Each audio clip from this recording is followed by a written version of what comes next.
Assalamualaikum warahmatullahi wabarakatuh. Kembali lagi di video saya Alifia Salma Huwaida dengan NIM 7211419085 dari Akuntansi A 2019 Universitas Negeri Semarang. Di video kali ini saya akan sedikit menjelaskan tentang proyek 5 dan proyek 6. Yang pertama, kita mulai dari proyek 5, yaitu formulir pembelian buku web atau HTML. Nah, pada slide pertama ini terdapat contoh dari formulir contoh. Di sini, contoh ini membuat formulir untuk membeli buku mata kuliah Sistem Informasi. Formulir ini akan mewakili 5 teknik yang paling umum untuk mencatat informasi dari sebuah web. Formulir halaman web yang telah selesai ditunjukkan oleh gambar yang ada pada slide ini.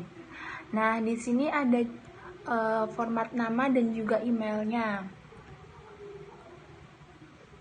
Lalu, ada bagian-bagian dari formulir contoh. Yang pertama, menu field text untuk field name. Yang kedua, ada menu drop down untuk what course are you taking. Sedangkan nomor 3 ada teknik tombol radio untuk what type of book do you prefer. Dan yang terakhir, yang keempat adalah kotak cek untuk what else would you like. Nah, pada slide ini juga terdapat kode HTML untuk contoh. Di sini ya bisa dilihat contohnya kode HTML yang digunakan. Nah, lalu untuk langkah pembuatannya, pada baris 13 dan 17 adalah perintah-perintah yang menangkap input untuk nama dan alamat email pengguna. Baris 20 adalah BR yang hanya digunakan untuk memasukkan baris kosong ke dalam formulir. Baris 23 sampai 29 menunjukkan bagaimana pilihan-pilihan ditentukan. Nah, siswa dapat melihat judul-judul mata kuliah, misalnya Introduction to MIS. Lalu ada Introduction to Visual Basic, dan System Analysis and Design. Ketika siswa memilih salah satu pilihan ini, formulir akan mengirimkan nilai yang terkait dengan pilihan tersebut. Lalu, nama field pilihan akan tercantum pada perintah selection, tetapi nilai yang terkait dengan field tersebut dihasilkan oleh perintah option. Nah, bagian selanjutnya dari formulir menanyakan apakah siswa tersebut lebih menyukai buku bekas atau buku baru.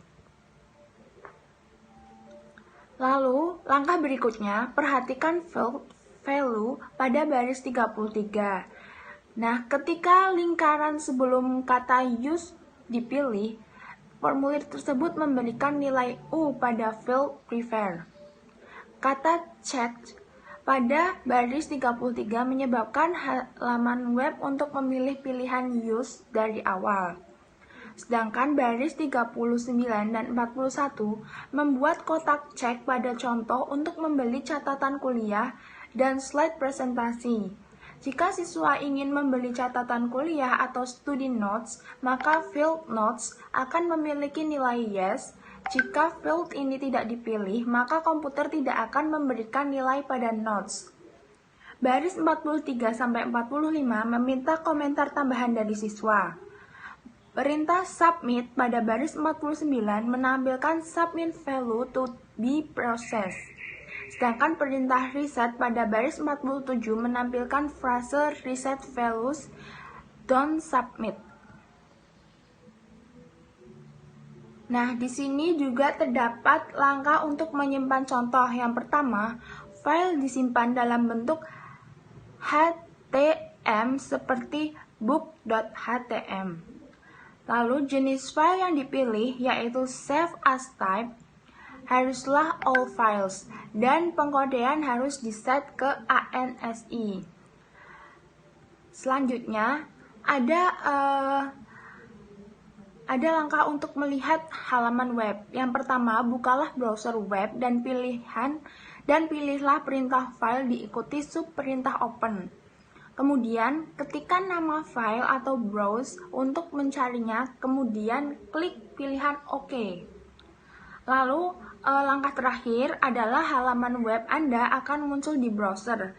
Nah, di situ Anda dapat melihat halaman web yang telah ada. Selanjutnya, kita membahas proyek 6, yaitu dasar-dasar spreadsheet. Spreadsheet itu sendiri adalah program pengolah angka yang memiliki kelebihan, yaitu dapat digunakan untuk memberikan kapabilitas sistem informasi yang cukup rumit bagi perusahaan. Nah, oleh sebab itu, tampilan lembar kerja sebaiknya berbentuk formulir yang membantu pembuatan keputusan. Pada hal ini, contoh yang digunakan dalam membuat spreadsheet adalah sebuah faktur atau invoice. Nah, pada slide ini terdapat contoh tampilan. Yang pertama ada lembar data faktur, dan sheet yang kedua ada lembar data diskon. Bisa dilihat ya pada slide ini. Kemudian, untuk langkah pembuatannya, pertama, buka program Microsoft Excel. Kemudian, berikan nama invoice pada sheet 1 dan diskon pada sheet 2. Tujuan dari lembar diskon di sini adalah untuk menentukan jumlah 2 unit harga yang menentukan persentase diskon. Jika jumlah harga unit lebih besar atau sama dengan $100, maka diskonnya adalah 15%. Sedangkan jika jumlah harga unit lebih besar atau sama dengan $50, maka diskonnya adalah 10%. Selanjutnya, blok kolom A sampai G. Kemudian, pilih perintah format diikuti perintah kolom dan width. Ketika sudah muncul dialog box, maka isi dengan angka 13 untuk mengatur lembar kolom. Sel A1 memiliki entry invoice, sel B3 sampai B7 terisi kata-kata item, chair, table, lamp, dan pillow. Harga satuan dimasukkan pada sel C3 sampai C6, masukkan kata diskon dalam sel D3, kemudian masukkan unit ke dalam sel E3 sampai E7. Lalu F3 di sini adalah extended price, F10 adalah amount due, G8 adalah total, dan G10 adalah date. Selanjutnya, format sel D4 sampai D7 sebagai persentase tanpa desimal. Total dan nilai-nilai pada amount due harus berbentuk mata uang dengan 2 desimal. Rumus D4 sendiri adalah if C4 lebih besar sama dengan diskon $A$4 diskon $B$4 petik tanda 2 petik. If C4 lebih besar sama dengan diskon $A$3 diskon $B$3. Dan selanjutnya, harga keseluruhan adalah harga per unit dikalikan dengan 1 dikurangi diskon dikalikan dengan jumlah unit yang dibeli.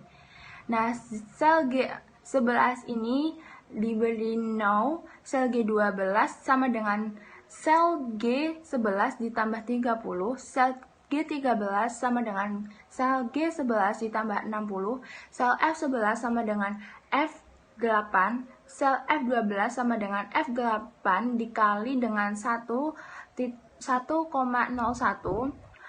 sedangkan sel F13 sama dengan sel F8 dikalikan 1,03. Nah, untuk selanjutnya merupakan langkah untuk menyimpan contoh. Yang pertama, Anda sebaiknya menyimpan contoh Anda sebagai example P6. Sedangkan Excel secara otomatis akan menambahkan ekstensi .xls kepada nama file. Sekian dulu pembahasan dari saya. Terima kasih. Jangan lupa ditonton video berikutnya. Wassalamualaikum warahmatullahi wabarakatuh.